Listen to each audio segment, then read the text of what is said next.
പിതാവേ പറയച്ചാ മോനെവിടെ? ഞാൻ ഹോസ്റ്റലിൽ പഠിച്ചോണ്ടിരിക്കുന്ന അച്ഛാ. വേഗം കഥ പറഞ്ഞെങ്കിൽ വാ, അച്ഛൻ പുറത്ത് ഇപ്പോണ്ട്. അച്ഛൻ പുറത്തുണ്ടെന്ന്. സാധനം കുറവാ. എടാ പോടാ പറ്റി. എടാ എല്ലായിടത്തും മാറ്റാ വേഗം. അച്ഛാ അമ്മ കുറച്ച് അവലൂസിന്റെ ഉടുപ്പൊക്കെ തന്നു വിട്ടിട്ടു. വാണാ പോട്ടെ. അച്ഛൻ അകത്തോട്ട് വിളി. ഇല്ല അച്ഛാ, നമുക്ക് പുറത്തോട്ട് പോയിട്ട് അകത്തോട്ട് വരാം. പിതാവേ മോനെ, അച്ഛൻ കുറച്ച് അവലൂസ് ഉണ്ടായിട്ട് വന്നേ. സെറ്റ് ബാക്കിയുള്ളവരൊക്കെ എന്ത് ചെയ്യും? എല്ലാണോ അടിച്ചുറക്കം. എല്ലാണോ പഠിച്ച് ഭയങ്കര ഉറക്കം. അപ്പൊ എല്ലാം ആയില്ലേ? അച്ഛ അകത്തോട്ട് വാ. എന്തുവാടാ ഇത്? അത് കല്ല. കല്ല് പോലെ കണ്ണു തുറന്നിരുന്ന് ഉറങ്ങിക്കളയും. ഇതൊരു അസുഖമാണ്. അച്ഛകത്തോട്ട് എടുക്കും. സിഗരറ്റിന്റെ പാക്കറ്റൊക്കെ. ഒന്നും പേടിക്കണ്ട, സംശയിക്കാത്ത രീതി എല്ലാം സെറ്റ് ചെയ്തിട്ടുണ്ട്.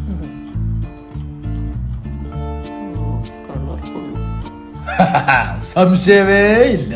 What an art.